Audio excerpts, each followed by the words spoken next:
Yes, we're about to start. If you are still in the Schoology conference, please close that because we're going to have a whole lot of reverb and you're not going to be able to hear me. So please go back to Chrome and close that Schoology conference if you already joined us here.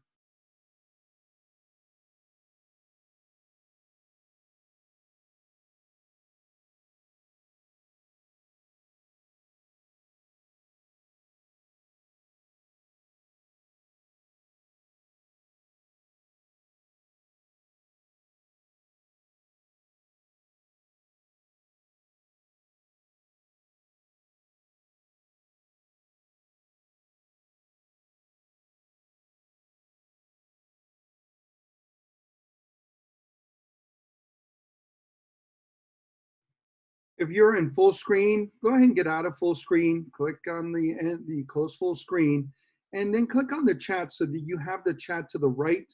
I'm going to mute all your microphones because this is going to take the whole time. I'm going to be covering a lot for those of you that are intending to use Zoom as your video conferencing tool versus Schoology conferences. You can use whichever one you like. This one is outside of Schoology, so you will have to share links and stuff. If you use Schoology conferences, it's inside of Schoology. So that's going to be one of the major differences, but there's nothing stopping you from using this tool versus the other. Just be aware that there's going to be a few differences, and I am going to keep you muted so that I can go ahead and talk the whole time. I'm sorry for doing that, but hopefully I share some good information that you will be able to use when using Zoom. If you have any questions, please post them in the chat and I will try and answer. Hopefully somebody from my team will come in and they will be able to answer the questions. If there is anybody from my team or a facilitator, let me know so that I can unmute you in case you want to ask me a question or there's a question that comes up and I haven't covered because I wasn't looking at the chat at the time. It's 10:36. Good morning. My name is Jesus Morales. I'm going to turn on my camera here. I work with instructional technology under the active learning department. There's 11 of us in instructional technology, and we serve various campuses. Right now, we're just doing joint sessions. We're doing as many sessions as we can, so you guys have all the information that you need. I am recording this session, and I recorded the previous session as well that I did. I'll find out which one is the best one, and I'll upload that one up to the at-home Schoology page. It'll be under professional development folder. At the bottom, there's a Zoom and Schoology how-to folders. I'll put it in the Zoom folder, and you will be able to access this recording. Excuse me. I'm going to go ahead and share my screen. I'm going to share a PowerPoint presentation. I had to do it this way because when you share the screen in Zoom, you cannot see the Zoom video conference, which is normal. But I know in Schoology, when we've been doing this in Schoology, we can actually share the Schoology screen conference image. But for some reason, Zoom doesn't do that, and typically they don't. Video conferencing programs don't do that. You actually have to do a video conference and like a QuickTime video to do training videos. But since we're live, I can't do that. So I'm going to go ahead and use snapshots that I've taken to go ahead and show you the different features in Zoom. I'm also going to show you a really neat feature in PowerPoint that I think you're going to like, especially if you have students with special needs, hearing impaired. You're going to like this feature. So I'm going to go ahead.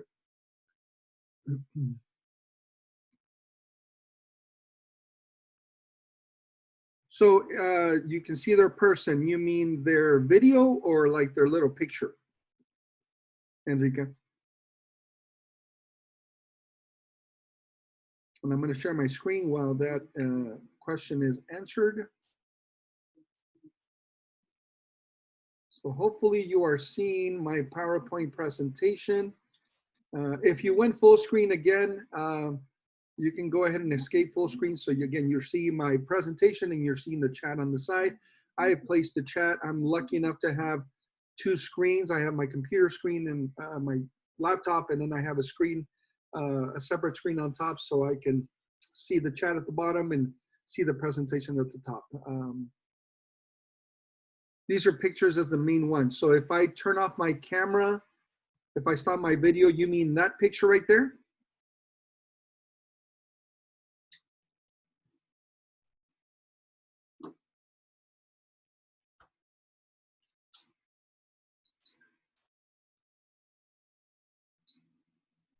Is that the picture we're talking about? I'm going to show you how to add that picture. It's a profile picture. No, whoever's talking when all the microphones are on. Oh, you can pin somebody, Enrique. So if you wanted to pin me, you can click on my image or my video, and you can pin me as the person that's talking. Usually what happens is when people are talking, and right now, again, I have the microphones off, but when people are talking, whoever is the loudest, that's whose picture is going to show up. Okay, hopefully not everybody's talking over each other, but as you take turns, as you call on a student and you say, okay, Michael, go ahead and explain to me what blah, blah, blah is. When they start talking, their image is going to pop up. So the microphones is whatever, whoever's talking is whoever shows up on the screen, unless you click on the image of that person and you can pin that person. All right, I'm glad I answered that question. So and I'm going to move this to the side because I don't know if you can see those controls, but I know it's bugging me, so I'm moving that to the side. In PowerPoint, before I play the PowerPoint, if I go to slideshow, this is just an aside little thing, I can turn on subtitles. So PowerPoint has this accessibility feature that when I play the presentation and I have this feature turned on, the captioning is going to start showing up at the bottom. And I can set different settings here, like the language. If this is a Spanish class, a dual language Spanish class, or a Spanish high school class, or a Chinese or a French, I can actually change the language. And when I'm speaking, it will type the captions in that language as well. So I think that's a pretty neat feature. I am using the microphone. You can select which microphone to use. Especially if you're wearing a headset with a microphone, you can select the microphone. And you can tell it where the captions are gonna show up. So right now they're gonna show up at the bottom, underneath the presentation. You can have it overlaid on the presentation at the bottom, top, or above. Okay, so I'm gonna start the presentation. I'm gonna leave the captions on. Currently I'm recording, and it's gonna record both the screen and the captioning as well, which I think is pretty neat. So here we go. So welcome to Zoom 101.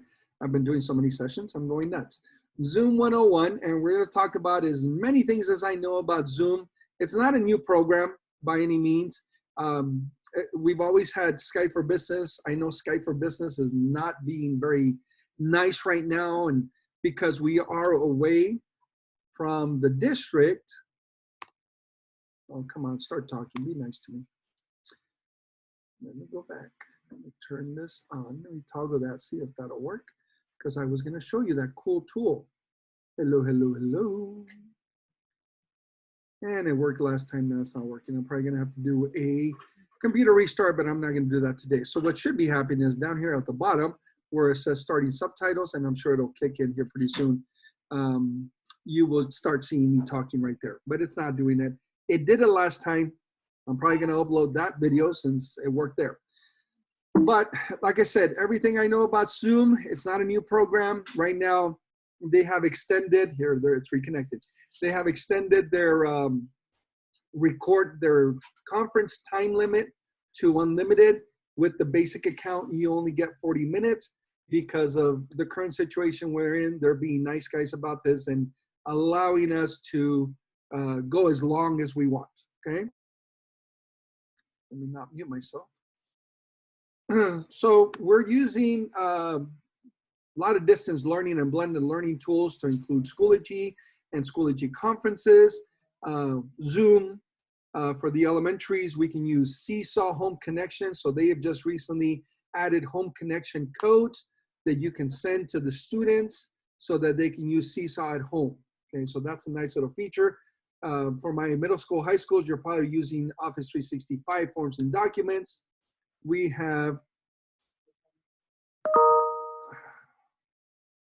come on, where's my mouse? There it is. We have My On Reading in the elementaries, Discovery Education for both elementary and secondary. And we have a lot of online learning apps. Okay, so we're hopefully using that stuff. Okay, so there's my captioning. That's pretty cool. All right. What is Zoom? Okay, we're gonna talk about what it is, how to set it up, some tools and tips for you guys and your students, and then we'll look at hopefully some questions and be able to answer some questions at the end. So Zoom is a cloud-based video conferencing service that we can use to meet virtually. You can do it by video, by audio, by both, or you can conduct live chats. So I know one of the things you guys as teachers have to do is conduct 3 hours of office hours, and they've told you that you can split that up. So if it were me, I would do like, if my, I can start at 8 o'clock, maybe go and do one at 12 o'clock and then do a final one at 3 o'clock so that I can get it 3 times in the day and complete that 3-hour requirement. Definitely you can use Zoom to do that, okay? How do we create a Zoom account? I'm gonna start with the web, and then I'm gonna talk about the downloaded client. And anybody can download the client from the Zoom website. I believe there are no restrictions to this. So if you wanted to download the Zoom client program, desktop program, you can definitely do so. That's how I'm running my meetings. I find it a lot easier this way. So to create an account, you go to zoom.us and you go ahead and create an account. You can create an account with your EPISD email, and I highly recommend that you do that. Or you can just go ahead and create an account with your Google account. So if you didn't know by now, all of us have a Google account with our EPISD email. That means that when I sign into Google, I can type in my EPISD email and password, and I can sign into my Google district account. So if you're going to use Google, which I'm using right now, you can just click on sign in with Google, type in your email and password, and you'll sign in. So in my case here, I have a lot of Google accounts. I use them for work, I use them for personal, but I have an EPISD Google account, and all of you have that as well. Sylvia, thank you for bringing that up. Guys, if you're still on the Schoology webinar, please close that down. Close the Schoology webinar so you don't hear an echo, because people are hearing an echo. I'll give you about 10 seconds. Go back to Chrome and close the Schoology conference webinar.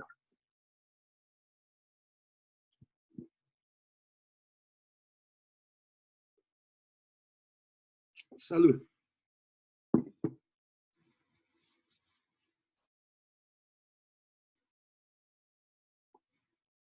All right, is that better? Did you close your Schoology conference webinar? Webinar. See, it doesn't understand webinar.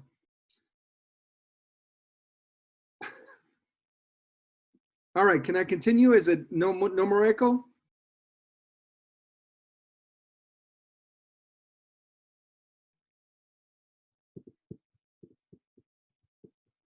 I guess everything's okay. All right.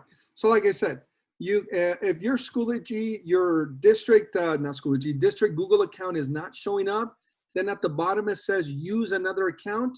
You can click on that and then sign in with your EPISD email into Google, okay?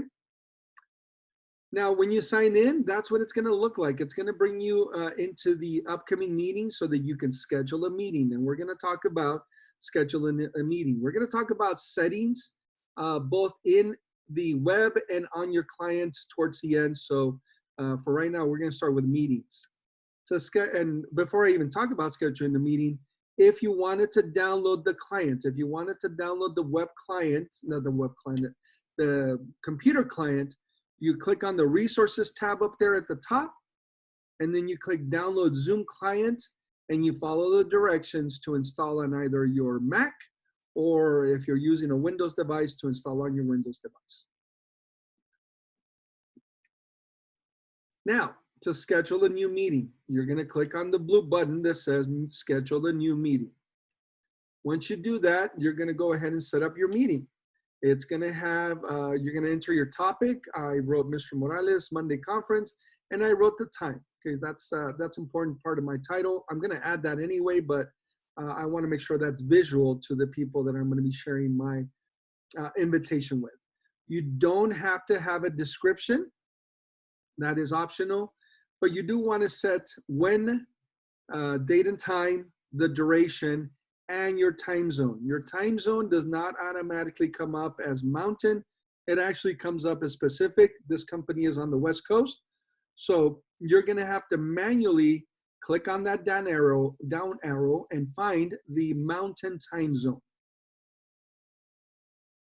The meeting ID, leave that as a generate automatically. Do not share your personal meeting ID. I'm going to say that quite a few times today. Your personal meeting ID is for you. Do not share it with your parents. Do not share it with your students. I guess it would be okay if you share it with your colleagues, but when you share your personal meeting ID, whenever you're in a meeting with whoever, if they have your personal meeting ID, your students and your parents, all they have to do is type it in and they're going to join whatever meeting you're in. So do not share your personal meeting ID. I wouldn't require a meeting password. That way they just click on the link and they're in.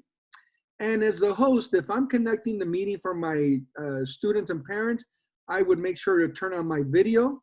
Lighting is very important. As you can see, I'm well lit. You can see me. I have a lamp that I've turned on, even though it's daylight. If I turn off the lamp, you can see that it gets a bit dark. So you don't want to be like that Geico commercial where you know, you're incognito, the person's doing a commercial and they're not supposed to be seen. You actually want to be seen. So some extra lighting is going to make a big difference. All right, we'll keep going on the meeting scheduling here. Your video for your participants, that's your choice. You can turn that off from the get-go. That doesn't mean they can't turn it on, but at least from the start, it will be off, okay? And just like you run your classroom, if you have an issue with a student, you know, without a shirt and stuff like that, you can go to manage participants, and I'll show you that in a little bit, and you can just turn off their camera. So if they don't want to follow the rules, then you can turn off their camera as well. Audio, leave it as both, but currently Zoom is disabling the telephone audio because on basic accounts because of the usage of this program worldwide. So right now, the only way you're going to connect through audio is through the computer audio. So make sure your computer audio works because you will not be able to dial in to the conference.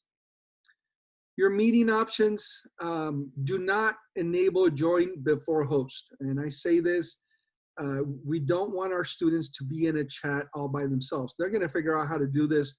They can register an account in Zoom as well. That way they don't even have to deal with Microsoft Skype for Business since that's turned off. But in your meetings, in your classroom meetings, do not enable join before host. You want to be in there when the students are in there. And when you leave the meeting, you want all the students to leave the meeting, and I'll show you how to do that. I have checked off mute participants upon entry.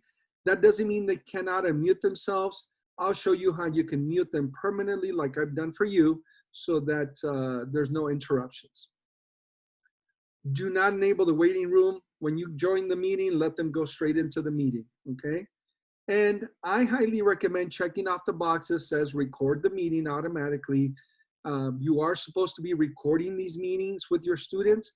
And this is because you never know, you know, a student is at daycare or they're working, especially in high schools, and they can't join your live meeting, then they will then view the video. The video is going to be saved on your computer. It's going to be your job to post it up on Schoology, on your Schoology course page. You will save that video. The video will save. You rename it and you post it up on Schoology. Then the last thing you do is click on save. Ms. Negrete, we will talk about how to upload into Schoology, but it's just a file. So if you go to materials, you go to add a new file, you can just go ahead and do that. I'd probably create a folder, you know, Schoology recording, well, not Schoology, Zoom recordings, because remember, Schoology recordings are found in conferences, but Zoom recordings are outside. So I'd create a video for Zoom folder for Zoom recordings and insert the file. I'll talk about file size because these files are going to be pretty big and you're going to have to shrink them down, okay? All right, so you click save and your meeting has now been saved. This is the web version. This is what it's going to look on the web, how it's going to look on the web. You can start the meeting from here. You can save this meeting to your calendar. I have purposely saved my meetings to my Outlook calendar so that I get a little notification like 15 minutes before. It tells me you have a Zoom meeting coming up and I need to get ready. And then I can click to copy the link to share out the invitation. If you're setting up your Schoology the way you were shown, on the landing page of your Schoology course, you have created a table. And in that table, it's going to say topic, date and time, and location. And that way you can say Monday Schoology conference or Monday Zoom video conference, 9:30 to 10 o'clock. And then for location, you can go ahead and paste that link. You can go ahead and copy it from here and paste it in that box location so that the students and parents will have the location. It will not be a live in Schoology. If you want to make it live, you have to highlight it, click on the link in the toolbar, paste it in there so it becomes a live link. But as long as you put the link on there, students can copy paste it and then go to that link on their web browser, okay? Now, I recommend you install the Schoology Zoom client. I highly recommend that. Again, that can be done in Zoom.us. You can install that client. And that way you run your meetings and your setup and your chats and everything through the clients instead of going to the web every single time. Where do I find the Schoology table training discussion setting up a table? If you go to the professional development folder in the at-home page, the at-home course, under the Schoology how-to, we have placed videos on there, recorded sessions, and I think all of us speak, especially at the setup, when we're talking about setting up that Schoology course, we show how to set up a table in there. So you'll have to go back and watch that recording, and that is in the at-home professional development folder. All right. So here's a Zoom client. I'm going to talk as much as I can about this stuff until my time runs out. So let's go ahead and start with the Zoom client. There's 4 tabs at the top. Home, chat, meetings, contacts. We're going to cover them all. Let's start with home. In home, you have 4 options. You can start a new meeting, and that's just on the fly. If somebody says, hey, Mr. Morales, can you help me with this? And I can say, you know what, let me start a new meeting. Let me send you the link and let's join via Zoom so that you can show me what it is you're trying to do. So that's one way of doing it. You can contact your somebody in your team and your grade level at your campus and say, can you show me how to do this? And they can use Zoom to do that. Definitely contact one of us. And if we're not training during our office hours, we can definitely assist you with that too. The next button is join. If you have the meeting ID for that specific conference, like this one is showing a meeting ID, it's 253-814-682. If you have that meeting ID, you can type it in there and you can join via the meeting ID. I highly recommend the link. It's easier to join via the link. Okay. How did I get to that screen? What screen are we talking about, Enrique? The presentation screen? All I did was share my screen. That's how that's what I'm doing here. Okay, so that's all I'm doing here. All right, the next one is scheduling. By far the best way. Oh, the website. The website to install this is zoom.us, zoom.us, and up in the top right there is a resources link, and you can install the client, the desktop version of Zoom from there, okay? The scheduling is the best way. For me, because you know when you have to do your video conferences, you know it's going to be Monday, Wednesday, Thursday, unless your principal, and that's just a recommendation, guys, from the district. That's not, it can only be those days, and it has to be 3 days, but it can be more. So if your principal, and I know some people have told me their principal has told them that they have to connect every day, that is strictly a campus principal decision. The district has given you guidelines as to when you should hold no less than 3 days of video conferencing and no less than 3 hours of office hours for your parents. But you can definitely do more, and your principal might expect you to do more, okay? Yes, Enrique, you can install the client on your Macs. You do have permission to do that.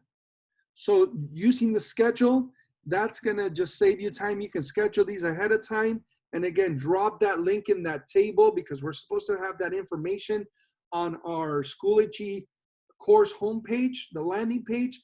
The first thing they should see is your welcome message and a table with the information of the conferences that you will be holding next week. That should be right there, dead in the center of the first thing they see when they open up your Schoology course. So that's very important. So if I schedule them ahead of time, I'm done. I just put the links in there, and I just show up when I have to show up for those meetings, okay? Your shared screen tab, you can click shared screen. It's gonna ask you to enter the meeting code, and that way you can share the screen, but to me, it's better to join a meeting and share the screen that way. And to the right of that, if you scheduled any meetings, they're gonna show up right here in the upcoming meetings today. I took screenshots last night. I did not have any meetings yet. I have meetings in the morning, so that's which mine are actually showing up this morning. But if you create any scheduled meetings, they're gonna show up right there. On the top right, you have a settings wheel. You will be able to make adjustments to your account, to audio, video, by clicking on that gear. If you click on your profile image, you can change your profile image. So you'll find a place for setting up the profile where you can change that image. You can set your availability. I'm available now, green dot, busy, yellow dot, or not available, do not disturb, red dot, just like Skype for Business. And then I do have the upgrade options right now. We are all on their free basic account. If you wanted to pay for more, you can definitely do that on your own. The chat. So this, just like Skype for Business, has a nice chat feature. And if you registered with your EPISD email, which I'm hoping you did, you can actually find EPISD people here as well. So you can chat with them, because I know Skype is giving us a hard time, and I know we're currently unable to download Skype from home for whatever reason. This might be a good substitute if you want. I'm always going to have my Zoom on.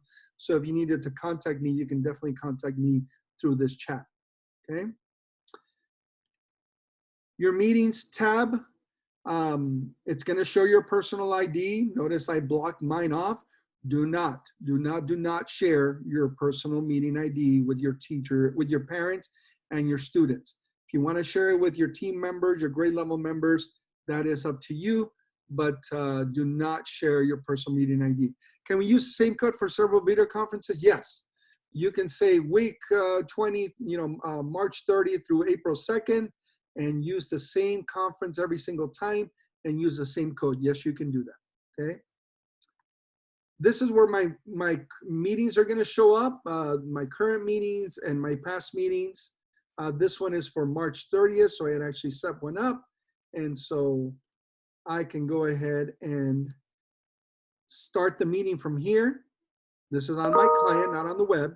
I can copy the invitation. I'll show you where else you can do that.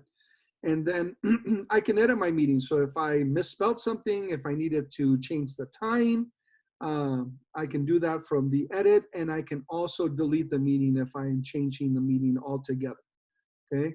Notice that it has the meeting ID. This meeting ID is only for this meeting. It's not your personal meeting ID, so it's okay if they see this one. When you delete this meeting, this meeting ID will no longer work. So just keep that in mind. How did I block? Well, you're not going to show them this screen at all. And when you share, when you copy the invitation and share, your personal ID is not going to show up. How did I do this? This is an image. I opened it up in, oh my God, Preview, which is the Adobe version of the Mac. And I use the tools, the toolbox to bring in a shape in here and block it off. And then I also use the shape without fill to enclose the important things that I want to show you guys here. So I used Preview. I used the Preview program on the app. All right. Right next to upcoming in the meetings tab, you have recorded. Any meetings that you have recorded will show up here. You'll notice in the blue box to the right, that is where your meetings are being saved. Your recorded meetings are being saved. Mine are being saved to my documents folder. It created a Zoom folder, and then it created another folder by date and time, okay? So I can go ahead and find my meetings there, my recorded meetings, so that I can upload them to my Schoology account. If the file is huge, because it's only gonna take, Schoology only takes 100 megabytes. If the file is larger than 100 megabytes, then I suggest double-clicking on the file, the video file. It will open up in QuickTime Player, because that's the program, the video playing program for your Mac. And then you're gonna click File, Export, and you can export as a smaller file size. So I've exported my Zoom videos into, it's 480p, which is smaller because right now I think it's HD and all that stuff. It's gonna be a huge file. I've knocked it down to 480p, which is one of the selections. And then it saves it in a file that's less than 100 megabytes. And that way I can upload it to Schoology. So using your QuickTime Player to export as a smaller file is gonna be your best option. If you're using Schoology, remember Schoology conferences, they save automatically. Okay, if you have a YouTube account, you could upload your file to your YouTube account and share the link instead. All right, the contacts. You'll notice that my company contacts is set at 999. It's probably higher than that. Maybe that's as high as this thing counts. But because I registered with my EPISD email, and probably a lot of you did as well, I'll be able to see you guys and you'll be able to see me. So right now I found, you know, in this screenshot, I found Carolyn Moody, and it gave me her contact information, her email, and it's telling me that she's offline. But if she were online, I could go ahead and start a chat with her, or I can start a video meeting. Okay, so you can go ahead and find your contacts here. Now, not only is it going to show teachers and staff, but there are some students in here. I don't know if they created accounts or if it just automatically imported them in here, but your students will also show up. Some students, or I really don't know if all students, but I've seen some students in the contacts directory. You can search for people. So up at the top, I'm searching for my friend, my colleague, Karen Balbier. And I found her right there, Karen Wright Balbier. And I can go ahead and start a chat. So if I click on her name, she's gonna show up and I can click chat. And here I am in a chat with Karen Balbier. It's similar to Skype for Business. So you can go ahead and, you know, it's pretty much the same features. And you can share files down there at the bottom. If I wanted to share files in the chat, I can also take a quick screenshot, which is pretty neat. I can take a screenshot of whatever I'm looking at to share in the live chat. And then I can use my emojis over there on the right during my chat. I can star the chat. So I clicked on the chat, the star up there on the top left next to the camera. And that way the chat with Karen Balbier is always gonna be in there. So if this is somebody that I talk to constantly, like my co-teacher, I can start the conversation so I don't have to keep searching it. It's just gonna show up right there on the left. And under the I for information at the top, I can do quite a few things. If I needed to find out what Karen Balbier's phone number or email was, if she put it in there in her profile, then I can click on Profile of Info and get that information. I can add images, I can add files, and again, I can star the message.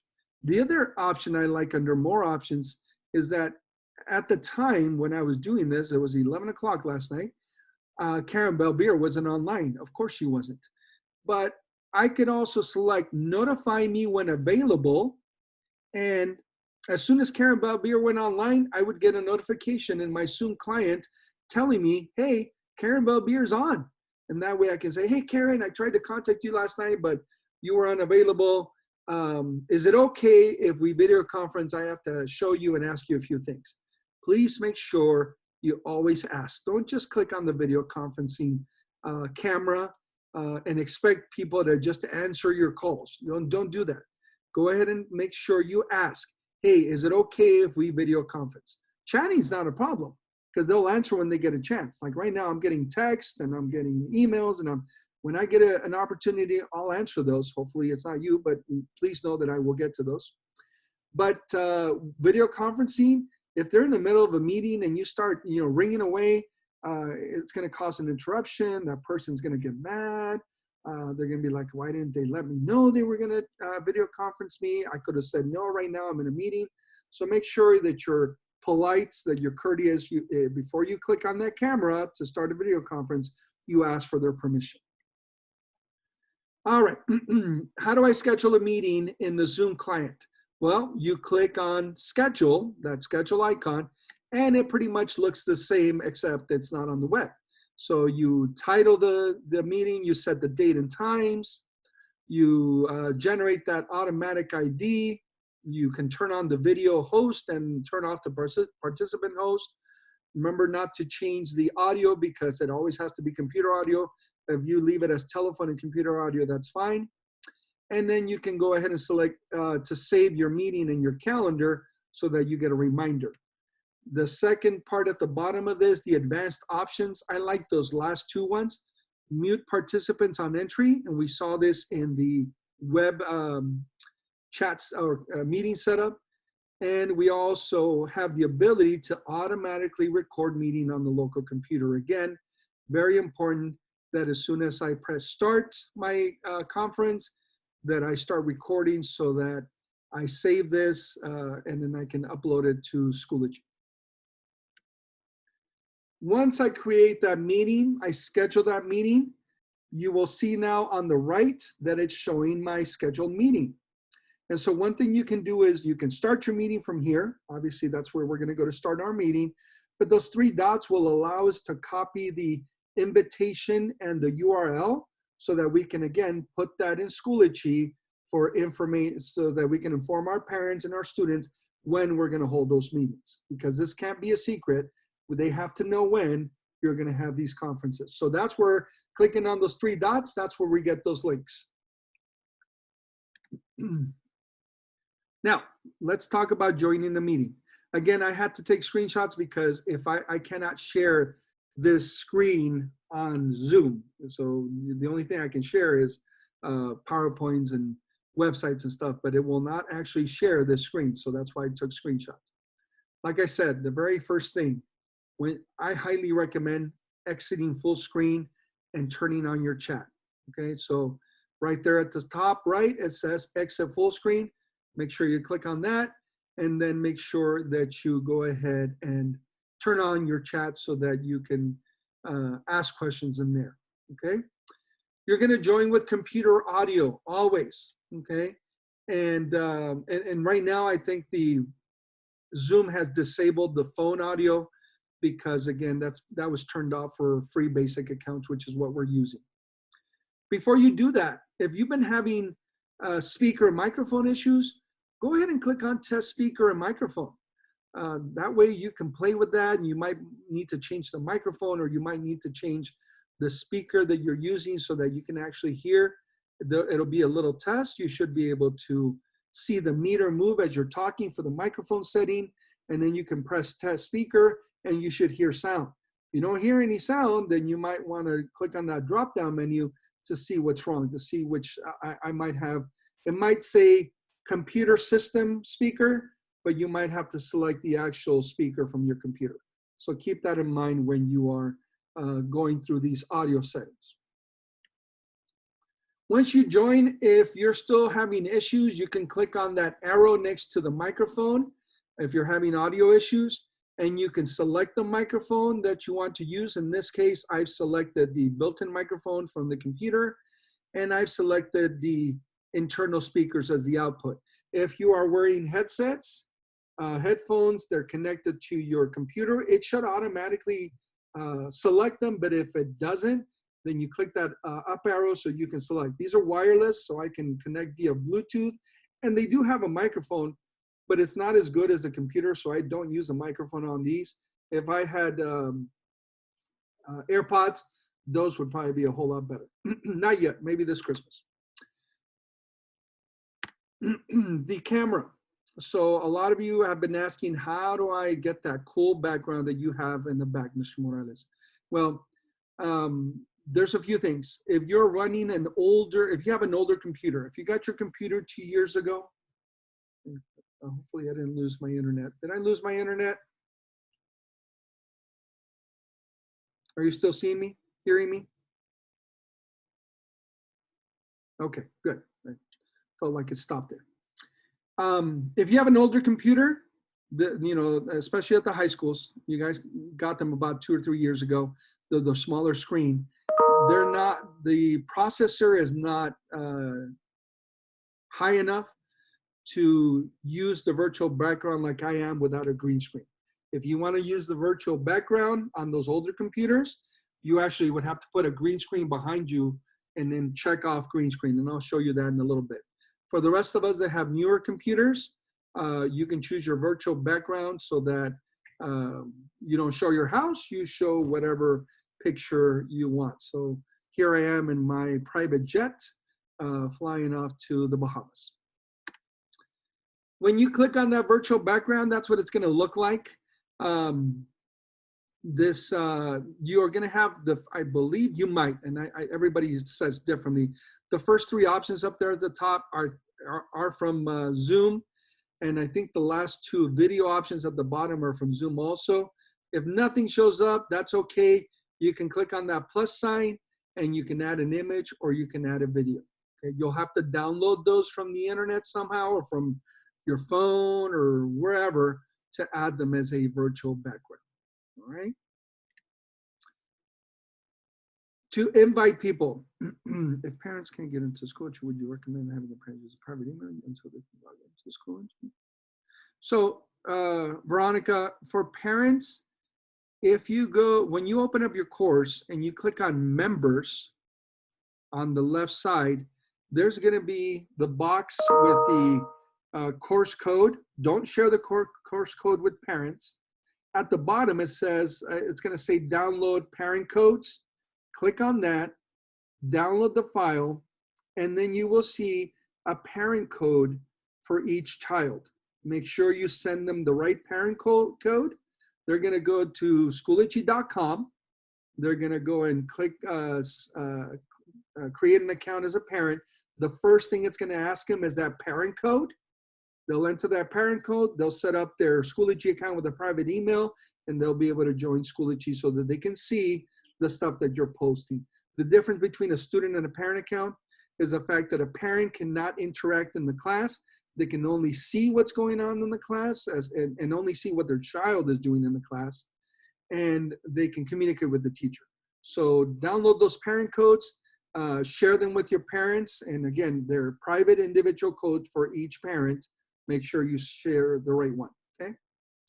All right, so when I click on invite on my screen, I can invite via email, or I can invite on my contact list, so I can select anybody that is showing in green and I can click on them and invite them that way, or I can copy the URL. Remember, we wanted to copy the URL, and if you're getting background noise, everybody please make sure that you have signed off or you closed the Schoology Conferences tab. So go back into Chrome. If you just got in, go into Chrome, close that Schoology Conferences tab so you don't get the background noise. Schoology, I like how it's spelled. Copy the URL or copy the invitation, and that's what you're gonna add in your front page of your Schoology course. Remember, I keep talking about adding a table, adding the times of the meetings, and then giving them that link, okay? So if you haven't seen how to do that, definitely go back to the tutorials. This afternoon, I'm sure we're gonna be holding some Schoology 101s, which will show you how to do that as well. All right. The other thing that you can do as a host, which is what I'm doing right now, is I can manage my participants. So right now, I think on yours, it's just gonna say show participants or participants. It's gonna say something like that. For me, it says manage participants because I am the host. On the right side, it's gonna show all of the participants. And what I've done for this one, I have clicked on the mute all button, and I have checked off the box that says allow participants to unmute themselves. I have actually done that.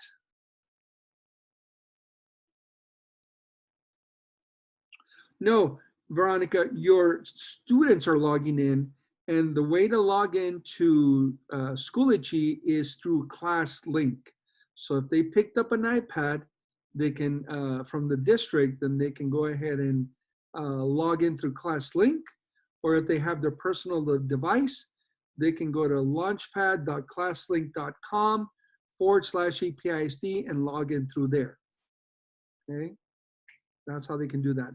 If they don't know their login, you're gonna have to share that with them. And it's their username. They might already know how to do this. They might know how to go to ClassLink. If they know how to go to ClassLink, they can go ahead and get into Schoology. One of the issues for everybody that's here that I've seen is that they've never, ever, ever logged into Office 365. They need to do that first because they won't be able to log into Schoology unless they've logged into Office 365. So when they log into ClassLink, they click on Office 365, that logs them into Office 365. Once they're in, then they can close Office 365, click on Schoology, and they should be able to log in after that, okay? So again, I can mute everybody or I can unmute, so I can go to specific people on that participant list, and I can go ahead and click on the microphone to unmute them or click on the camera to allow them to use their camera. So I can do this individually, and I do highly recommend that you mute all your students because they're gonna come in all yelling and happy and excited, and we want that, but it's gonna be a little chaotic. Just be careful with that. The other thing that I can do is if I click on the more box, I have other settings. I can mute participants on entry, but if I uncheck allow participants to unmute themselves, then they won't be able to unmute themselves. I can also allow participants to rename themselves or uncheck that and just use their real names. So I can do that, and then I can lock the meeting. So if all my students are in, I can lock the meeting. I don't recommend that because students are going to be coming in and coming out because some of them are going to be on time, some of them are going to be early, and some of them are going to be late. So I wouldn't lock the meeting. Just keep it running.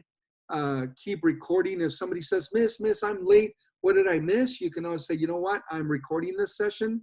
When you get a chance, once I post it up there in Schoology, you can go ahead and watch what you missed. Because you're only going to have 30 minutes.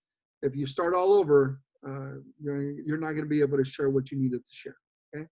Is there a specific password when they get into Office 365? It's their username and password, but in this case for Office 365, they shouldn't have to log in if they go through ClassLink, because ClassLink is a single sign-on. If they go through ClassLink, everything should be fine. But if they need to log in through, and I'm talking middle school, high school, portal.office.com, that's the website, their username and password is, they should know that already, but it's going to be username@episd.org, the same way we log in as teachers, and their password is their birthday backwards, year, 4 numbers for the year, 2 numbers for the month, 2 numbers for the day. All right, let's continue this. Sharing. So right now I'm sharing my presentation. I can share my presentation. Whatever's open on my computer, I can share. So when I was doing this, when I took the screenshot, the only thing that was open was my desktop. So I can share my desktop, or I can share a presentation. If I have a PowerPoint that I'm going to be using during my conversation, I can share that PowerPoint like I'm doing right now. if I have a keynote, if I have a PDF document, if I have a Word document, it doesn't matter. You can share whatever you like. Okay, let me go back here. You can also share a whiteboard. So this is not a shared whiteboard like Schoology conferences. This is a personal whiteboard. So I can put up a whiteboard and write on my whiteboard. That's easier said than done because you have to click and hold on your mouse and then write with the other one. Okay, it's not impossible, but it's not as easy as writing on an iPad. You can, so you have that, and students can also use a whiteboard. So if you said, okay, Jesus, go ahead and share your whiteboard and show us how to solve this problem, they can do that as well. The next tab is called Advanced. You can share a portion of your screen if you didn't want to share your whole screen. And I like the third option at the end. If you were on campus and you had your Ladybug, you could connect your Ladybug and share the content from the Ladybug. Okay, so if you wanted to share stuff from your document camera at home, like a reading passage or a worksheet, you could definitely do that. And the last tab is Files. You can share files from your cloud accounts, Dropbox, Microsoft, Google, or Box. Zoom recording will not be available right away, Sylvia. I've been in 2 meetings this morning. I already have another recording. I gotta have time to process this recording. I have to bring down the size because it's gonna be a huge file. It's gonna take me a while. I hope to have one up pretty soon. There are some other recordings on there already. We've done this session before. If you go to professional development folder in the at-home course, you will see a folder called Zoom how-tos and Schoology how-tos. You can find recordings from previous days there, okay? All right, the chat. In order, again, to view the chat, I always disable full screen. That way I can see chat side by side. If you are presenting a PowerPoint, you have these controls up at the top. I don't know if you can see them or not, but when I click on more on those controls, I have the chat. One of the first things I have is chat, and I'm actually using a floating chat window. So I have my chat in the floating chat window on my computer, and I have another screen. So I'm using dual screens so that I can see my presentation on top and my chat at the bottom. I know not everybody has that. I'm lucky enough to have a dual screen of my own, and so I can do that, okay? But when you're in just face-to-face, if you're looking at your students, you have the chat over here on the right side, and that's the best thing. You'll notice that, let me go back here. You'll notice that there's a record button next to chat. When I press that record button, after I do that, it'll start recording right away. And then it turns into a pause, stop recording button there at the bottom and also there at the top. When I end the meeting, it's gonna automatically record.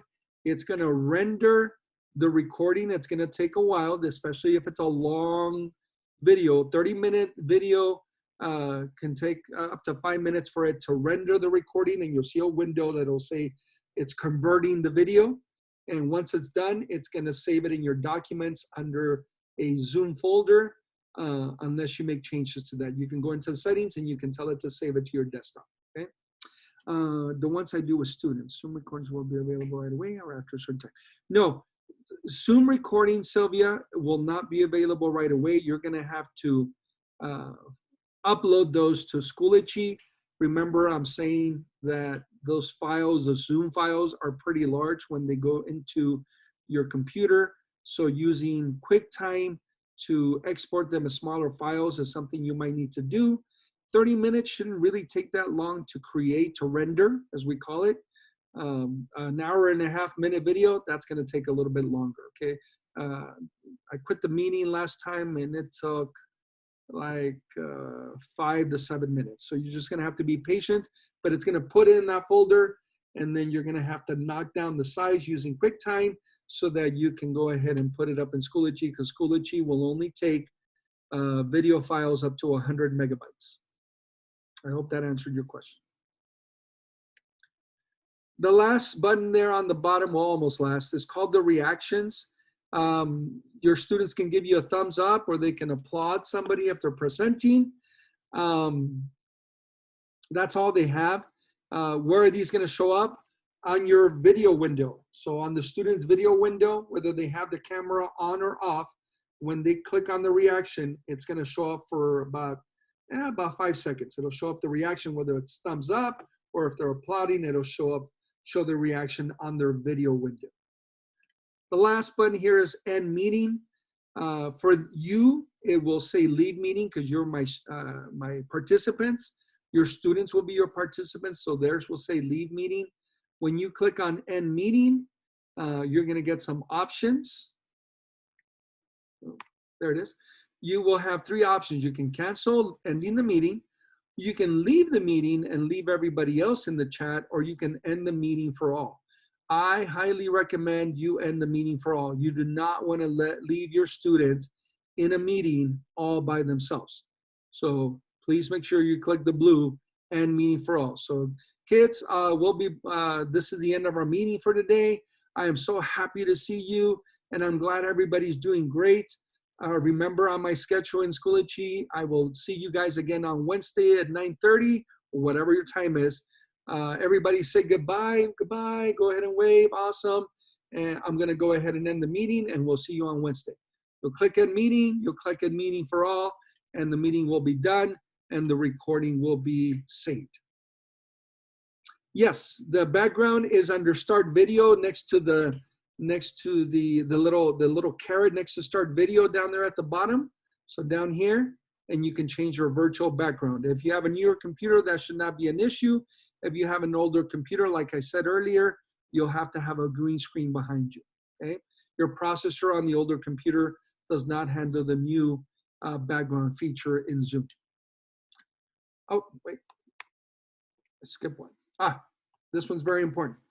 On the chat, okay, and I'm thinking more secondary, more 6 through 12.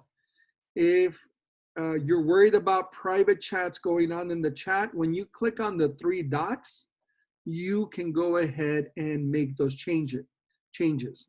You can go ahead and say who can participate in the chat. Well, I'm going to probably say everyone publicly. Right now, you guys have been sending me, some of you have been sending me private messages. I don't want that enabled for my students. So I would select the 3rd option from the top, everyone publicly. That way they don't have the option to private chat themselves. They can still private chat you as the moderator, so that option is still available, but they won't be able to private chat themselves. I think that's very important, especially for any secondary teachers here. You want the conversation to stay on the lesson that you are hosting for your students. Okay, so that's important. All right, I'm gonna get off of sharing my presentation, and we're gonna talk about some settings. Okay, it's 11:31. I got about 30 more minutes of this. Hopefully, I'll be done earlier than that so we can have Q&A. Olga, where is? I'm sorry, I don't know that. I don't know what you're asking. Help me out here. I'm gonna drink a little coffee here to clear my throat.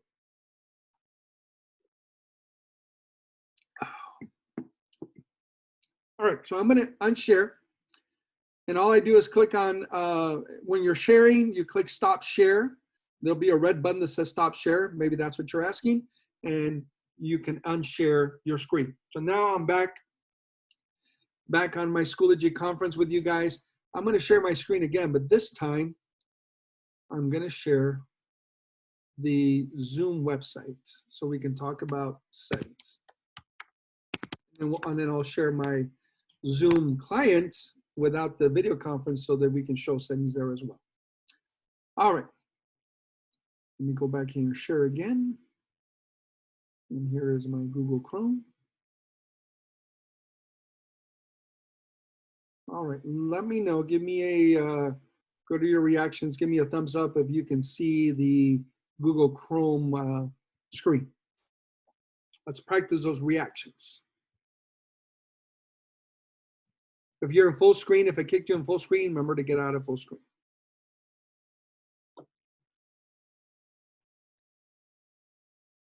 All right, thank you, Ms. Negrete. I know it's working, you can see it. Awesome. So again, I am in the client right now. I'm in the web browser, sorry. Zoom.us.us, that is the website.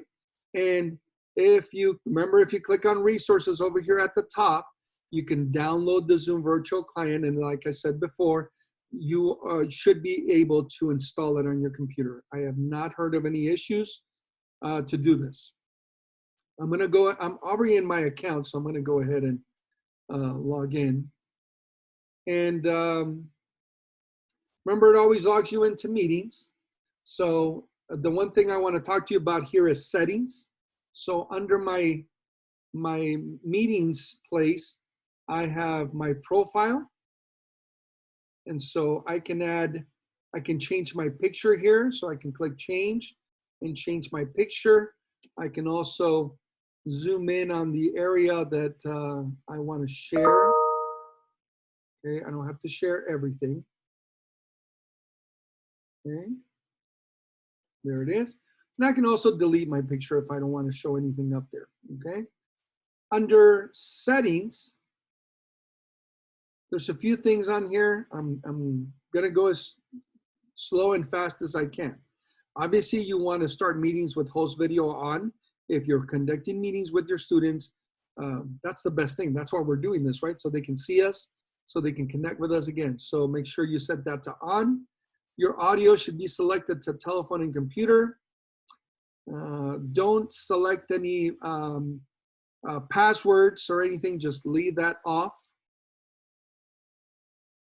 Mute participants upon entry, turn that on so that when they come in, they're not all yelling. And then again, once you're in the chat, you can go ahead and disable the microphone altogether. I have set up meeting reminders because it's saving to my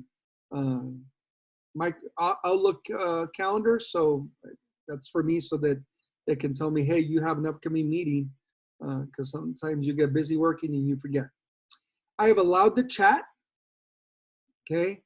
And in the chat is where you go ahead and turn on the turn off the private meetings. So you have to be in the conference and then you click on the 3 dots in the chat.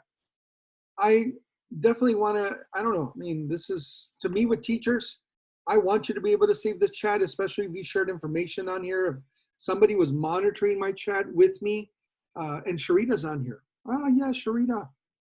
Let me give you some right, Sharita. Should have said something to me.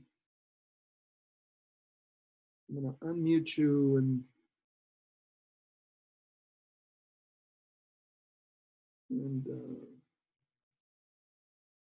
you don't have to start video, but you can definitely do so if you like.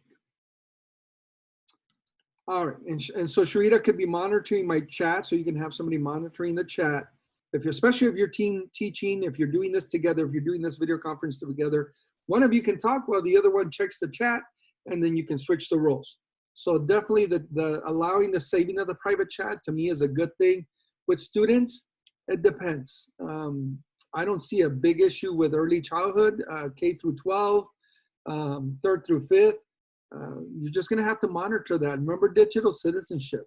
And you're gonna have to call them out on that too. You're gonna have to say, hey, Johnny, you know we're not supposed to type like that. This is school right now. We're live in school. And you can do that privately through a private message. And then you can go ahead and disable the chat if you see that as an issue. 6 through 12, hopefully we're professional about this, and the kids will also be nice about it, but you might have to turn off the chat. Okay, that's up to you. And you can do it from here. From here, I can turn it off. Allow meetings participants to send private chats. I can turn that on or off. And I think I had it off for you guys, but no, actually no, because I've been receiving. So I can turn it off or on from here as well. You can automatically save the chats. If you don't want to have to go and click on the 3 dots and save, you can just turn that on if you want to. File transfers, I am allowing it in my chat. Matter of fact, I need to share a file with you guys. Hold on. I'm glad to remember. I'm going to share my PowerPoint presentation so you can have that information with you. And so that's going to take a little while, but it'll load and it'll pop up on your chat. So I allow file transfers. you can do so as well. So you can transfer files, then, you know, if you need to transfer notes or work with your children, with your students, you can do so. But remember, the district is wanting you to upload all those assignments into Schoology. Anything you want to share, you need to put it up in Schoology. Okay. Screen sharing, who can share the screen? You might want to set that to host only. Okay, and who can start sharing when someone else is sharing? You can definitely set that to host only.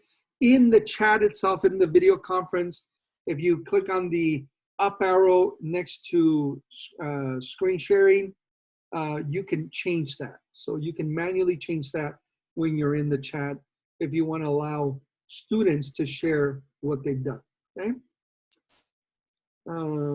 Annotation tools, I put some, so on your chat or on your, if you click on participants, you should see some tools that say yes, no, slower. Do you see those, Sharita?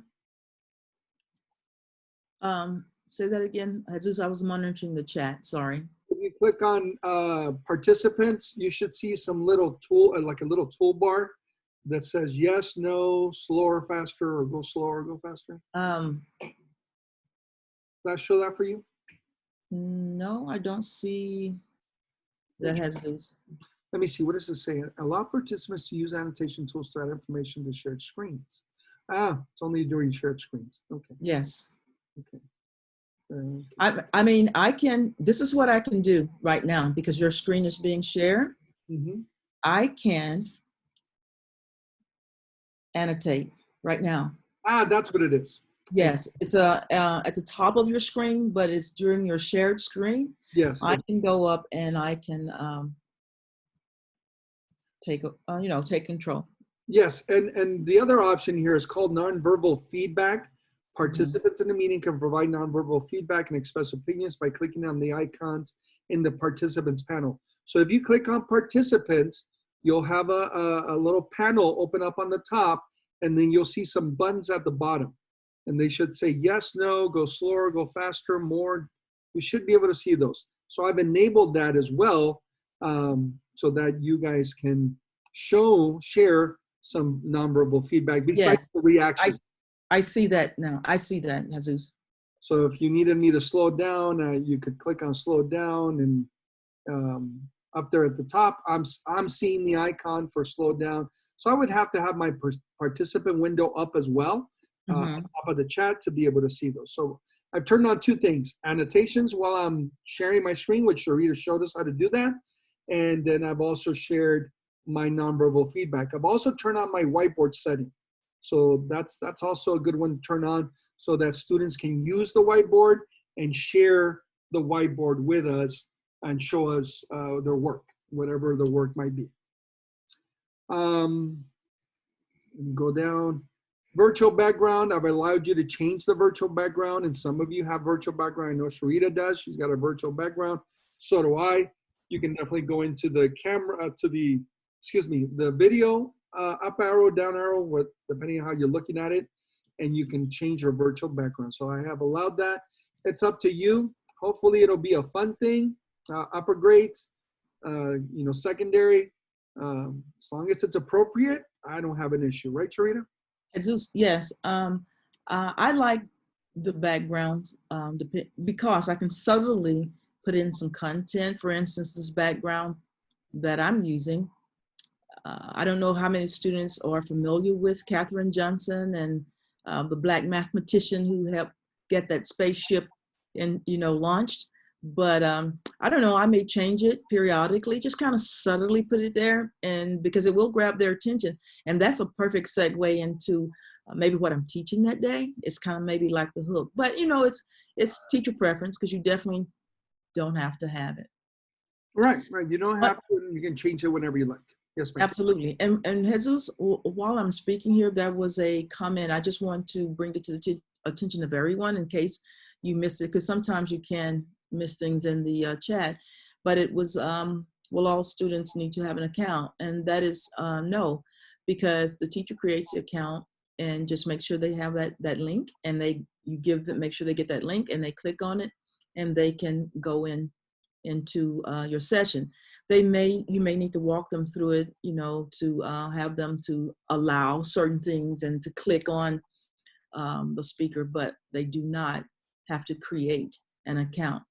I will say, I know some secondary teachers who are encouraging students to go ahead and creating the accounts because they have the laptops and everything, and they are doing it because this gives the students an opportunity to create sessions where they can communicate and or work on projects still with their fellow students. So that was a great, I think, use of that. And I know that because my son has some teachers who are already reaching out, and he has his account going, and they're going to have meetings this afternoon just to make sure everything is up and running for next week.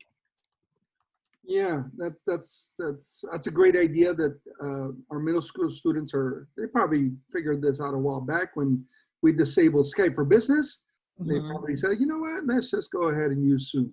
Because a lot of our students were using it for groups, for collaboration, band groups, orchestra groups. They were using, when we first had Skype for Business, they were creating those groups to go ahead and use it, but then we disabled it. And they probably said, you know what, there's an alternative, because in the context, like I was telling them, I have seen students in those contexts. So yeah, can the virtual background, do we have to upload it? Yes, you have to upload that. So you have to find it on the web and upload that virtual background image. There should be some preset ones there. Some teachers are saying yes, there are. Some teachers are saying no. If you don't have any, you'll have to upload. If you have some, you can use the ones that are there. Jesus, I found it probably is going to depend on a couple things, because I do not have the presets because I'm holding off on doing an update. If your computer is updated, do you have Catalina, Jesus? I do. And that's probably why you're getting some of these features. I have chosen not to update mine because I want to stay on the same platform for right now with the teachers. So I am missing some of those defaults, but it does allow me to upload, you know, other backgrounds if I want. There you go. That's probably why I have some as well. You're right. Mm-hmm. I like this little, this one right here, this attention tracker. You know, it's hard to keep our student attentions even when we're in class, right? So I like this one as I'm hosting. And Nearpod kind of does this when we were able to use the full Nearpod. When we had a live meeting, if the student would go to another website, we would see a little red icon, and it would tell us that, hey, they're not in your session anymore, kind of deal. This attention tracker, it will let you as the host, it'll give you an indicator showing you that somebody's not attentive to Zoom. So they went off into the World Wide Web and they're playing Minecraft or they're watching YouTube videos. If they are still on Zoom, but they're on another program or web page, you turn that on, you should see an indicator somewhere that's telling you, hey, you know, somebody's not focused. And when you click on Manage Participants, you'll get some kind of notification. We haven't tested this out, but I turned it on. I'm sure that's how it works, but I have not really seen it. Okay. Yes. Jesus, yes. Oh, go ahead. You see that one. So you can address the question regarding if they don't create accounts, then we only see their faces and not their names. Well, I think it'll show the name of the computer. So in this case, for the students, it'll be their username because their username is tied on the computer. On the iPad, they actually have to install the Zoom client. So they have to install the Zoom app in order for their conversation to start. So that's going to be important for our little ones, for our K through 5. The Zoom program should be in self-service if they are using a managed device, if they went to the school to pick up an iPad. If they're using their own iPad at home, then they'll have to install Zoom from the App Store in order for them to be able to use the Zoom meeting. And I haven't tested this on a laptop that is supervised, However, if you guys would look to the right in the chat, and if you hover over your name, you should, or click on it, you should get some controls. And if you click on more, it's allowing me to rename. So I can put my different name other than Sharita Martin, but I'm not sure if that same control is on the managed devices. You guys have managed devices, so just click, check that out and see if you can rename yourself right now while you're on Zoom. You can also block that. So if you don't want students renaming themselves to Hot Yes. Chocolate 67, then you can, in the settings, you can block them from doing that. So it shows their username. Right.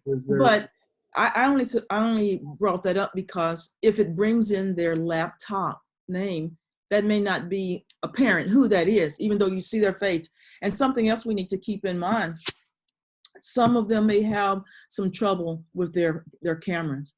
Not that they're not trying to show their face or get on with you, but it could be some issues with their device where it's just not allowing them to pick that camera up. And I'm saying that because my son, his camera was not working, but you know, I did some troubleshooting. I went in the background and finally his camera is now showing. So I just want to bring that out because we're going to have multiple issues, Yeah. but you know, we just take it small chunks and work through it.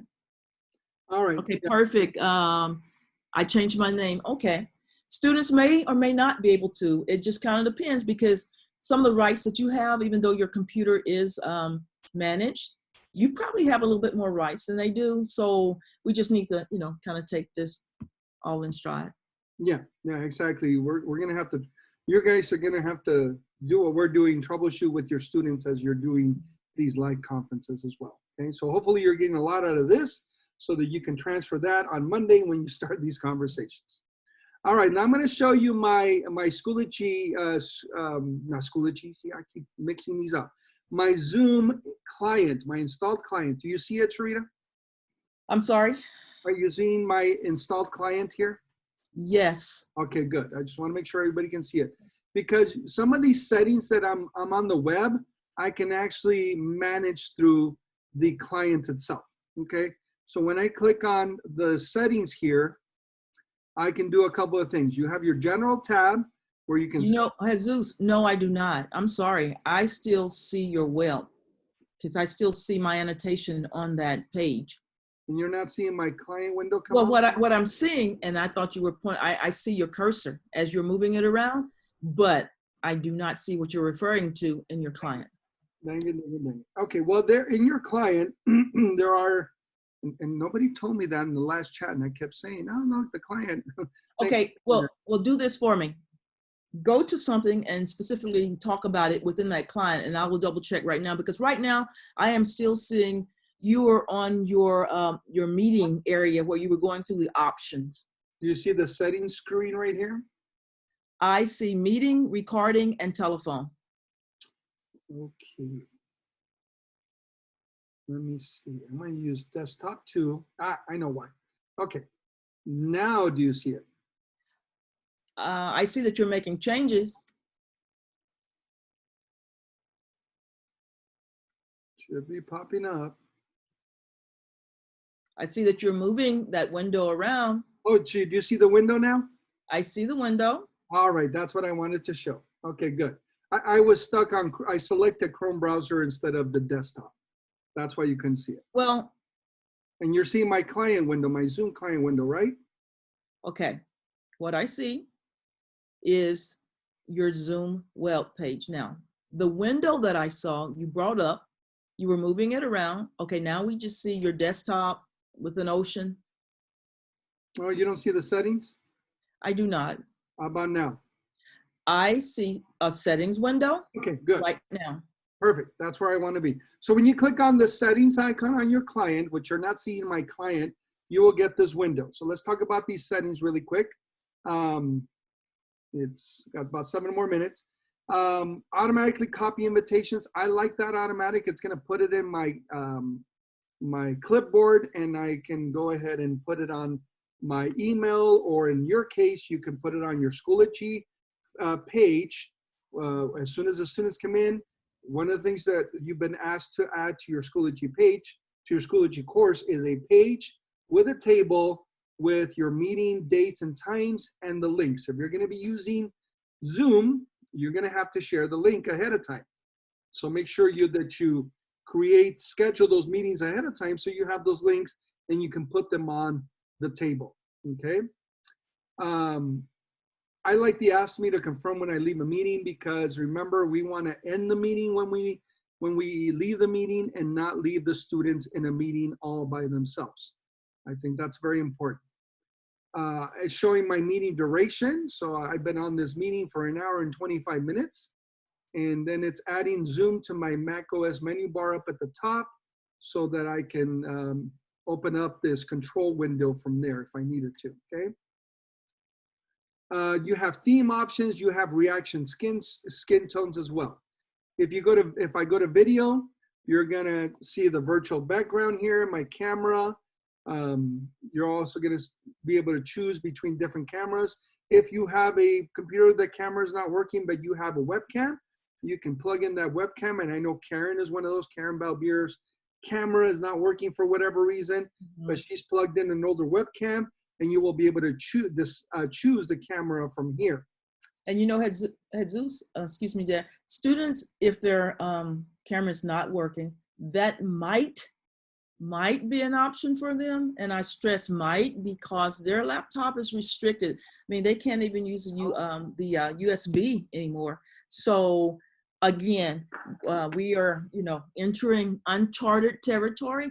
And it's the first day of school. Actually, it's the first day of kindergarten for all of us, right, going through all of this. So, but we'll get through it. And know that we are there, and you can reach out, and we will try to help you to help your students troubleshoot as much as possible.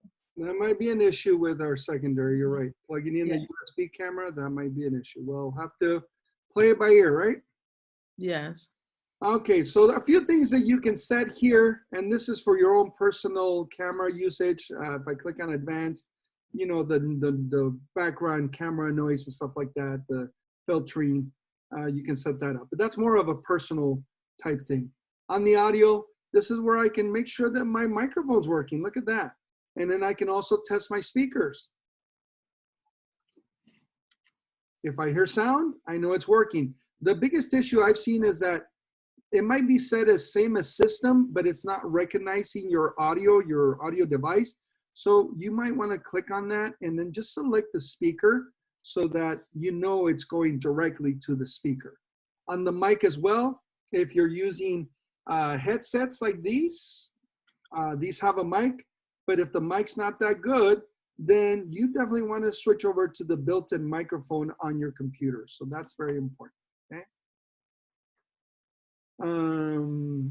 The shared screen, there's a few things, scale to fit shared content in the Zoom window. Also, I like the side-by-side mode. So right now, you guys are to the right side, and then I have my content on the left. So I like the side-by-side mode, but you can always change that up at the top. And then I do silence my system notifications when I'm doing these conferences, because I need to focus on you guys. For the chat, there's a few things you can change here. This is not where you do turn off the private chats, okay? This is just where you change certain features. You saw virtual background. Like Sharita said, some of you might have these. Well, actually, none of you will have these presets because it might be a Mac OS Mojave versus Catalina type deal. But you can add your own by clicking the plus sign there. I'm just curious, does anyone, have you explored that background? That way we will know the theory that I'm referring to as far as the operating system. Has anyone had an opportunity to check that out? And I recently updated my the Zoom. Okay. So maybe that brought that in as well. I'm not too sure though. I see somebody said, yes, you're right. So I'm assuming correct regarding the, okay, I have no features like that. Okay, so maybe it's the operating system. It could be. All righty. On the recordings, this is where I'm gonna find my recordings. Like I said, it's preset to my documents folder, and then it created a Zoom folder. If you wanted to, you could choose a new location. You could have it go to your desktops. You could create a folder called Zoom Videos, and then they will automatically save to that folder on your desktop. So it's easier access so that you can go ahead and convert those videos or reduce the file size. Like I said, these files are pretty big, and Sharita and myself use QuickTime Player to open up that video, file export as a smaller size so that we can upload it to Schoology, because Schoology does have a limit as to the file size. Right, Sharita? Correct, sir. Okay. I went ahead and added a timestamp to the recording, and I want to make sure that I record video during screen share, because if I'm talking to you about something on the recording and you can't see it, it's going to be no good. So as I share my screen, the shared screen is being recorded. The profile is where you go ahead and change that picture of yourself, just like you did on the web. I can go ahead and click here, change my picture. I can zoom in, zoom out, and I can save. I also have my edit profile. That's going to take you out to the web. So, and we were there already. So if you click on edit my profile, it's going to take you out to zoom.us or US. Statistics, that's just for those of you that need to know this information, if you can make any sense out of it. Keyboard shortcuts, there are a ton of people that love keyboard shortcuts. There are many, many keyboard shortcuts. One that I like right here is that if the mics are enabled, but you're in mute status, I like the fact that you can press and hold the space bar and talk, like if you were using a walkie-talkie, and when you release it, then it'll put you back in mute. I think that's a pretty cool option. I didn't know it had that feature. Now I do. Jesus, before maybe this question populates way up the line, does QuickTime automatically do what you were saying? I think you need to address that right now. No, it doesn't. You have to, I'm just going to open it up here really quick. So when you bring in a video, and it's in the back over here, I'm just going to go to that. I'm going to go to where my videos are, and I'm going to open up in my documents. Remember my documents. There's my Zoom folder that it created for me, and there are my videos. Today is the 27th.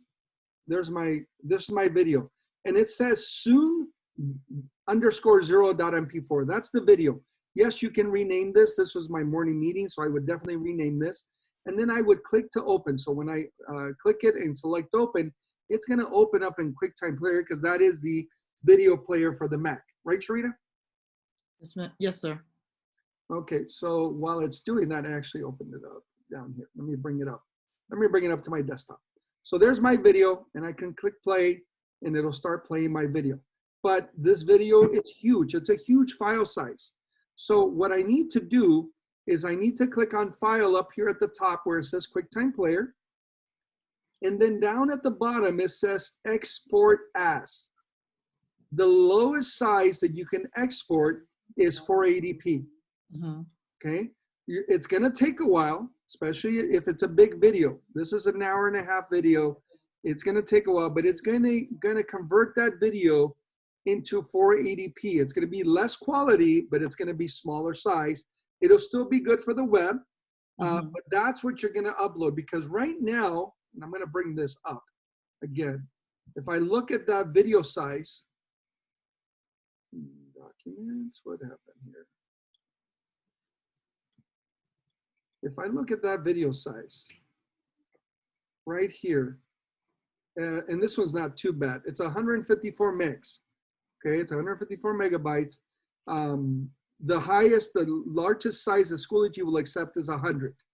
So I'm over by 54 megs, right, Sharita?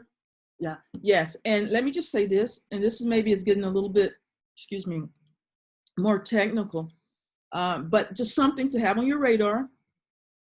Schoology will go up to 100 megabytes. However, if you, and these are some trainings we can do later on, if yours is just larger than that and you can't cut it down, if you have a YouTube channel, or if you want to drop it into Google or your OneDrive, you can do that, because those areas will definitely hold a lot more.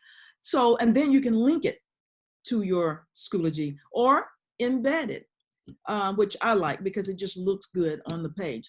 but that's just something to keep in mind. I know, that's a little bit more, but you can't put as much as you maybe would like in Schoology. So those are some alternative solutions. Exactly. But again, if you use the QuickTime, you file export, and that's what I've been doing. I just export as 480. I walk away from my computer because I know it's going to take a while. Once it's done, I can put it up on Schoology because it's probably going to drop it down to anywhere from 50 to 70 megs, Right. which is a small enough size to upload to Schoology. Let me just jump in there one more time, Jesus, because I do a tremendous amount of video photography, and my laptop is almost at capacity just from other videos. And so what I'm having to do right now with my recordings that we've been doing, since we have been at home, I have an external drive, and I'm having to pop them off of there right away because I'm getting messages pop on my machine that says you're almost full. With that said, you might want to consider as you go through and you do your recording, go ahead and house them in your OneDrive or your Schoology and take them off of your laptop because you will fill it up. Video and pictures, they eat up a tremendous amount of space on your laptop. And that's what I've been doing because I got that warning, and I have to go clean out my computer a couple days ago. And right now, I think I only have 50 gigs out of 250 gigs. Right. And you've been hearing me talk about that before we started this. I'm at maybe 4 gigabytes right now. Yeah. So save them, upload them, delete them from your computer because those take up a lot of space. Like I said, there's a ton of shortcuts. If you want to enable something because you're like the shortcut type of person, you just check the box and it will enable the shortcut. I don't know if I can't print these from here. I'm guessing you might be able to do it from Zoom.us, but I don't know.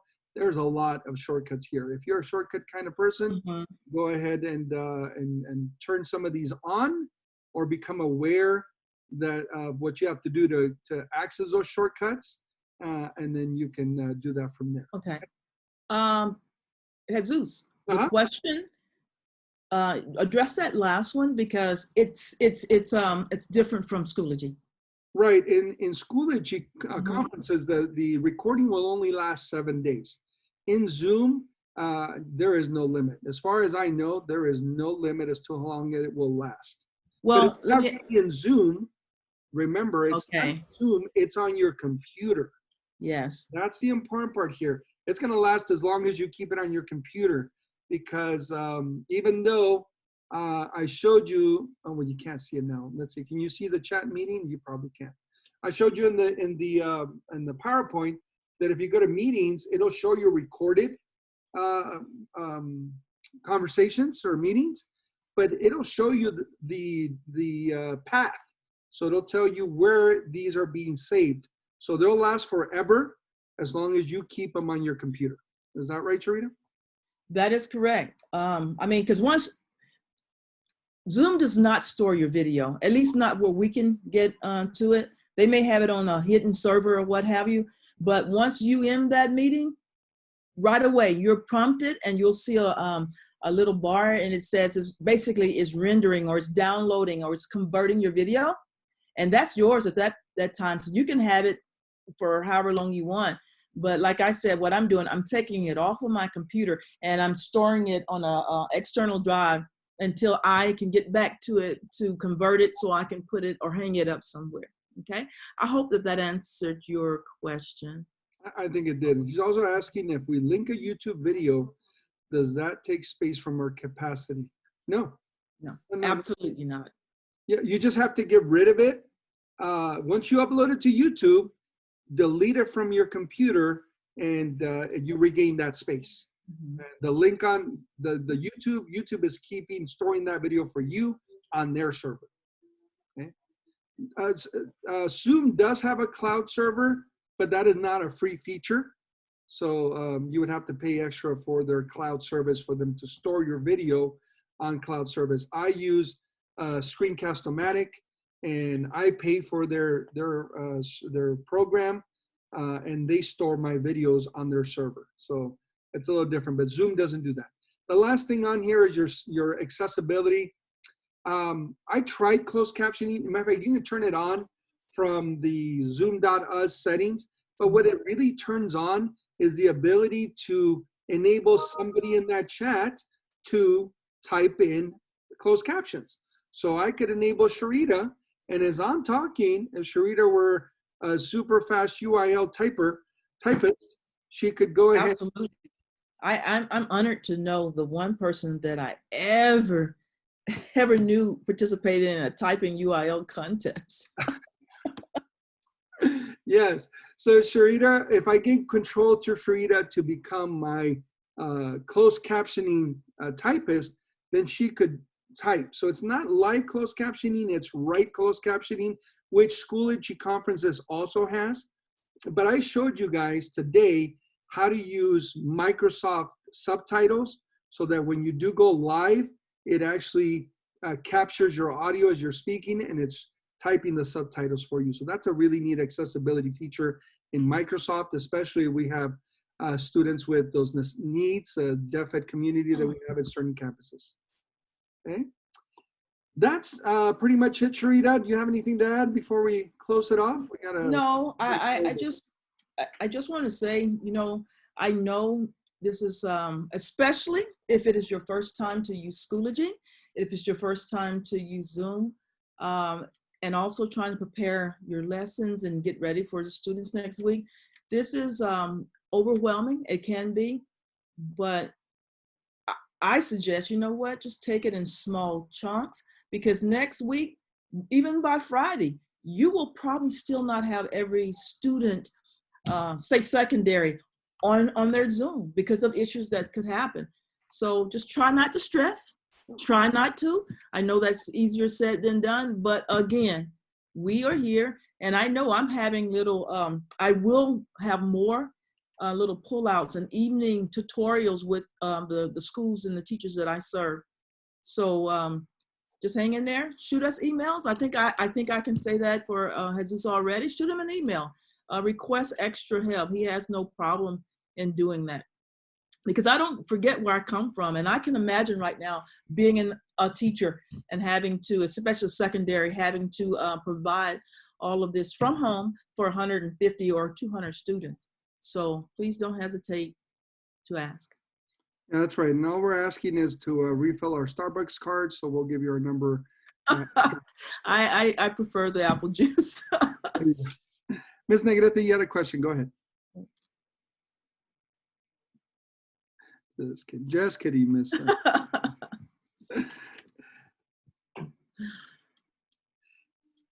Thank you. Do you guys have any other questions, comments, disagreements? Just don't care. We can handle all of that.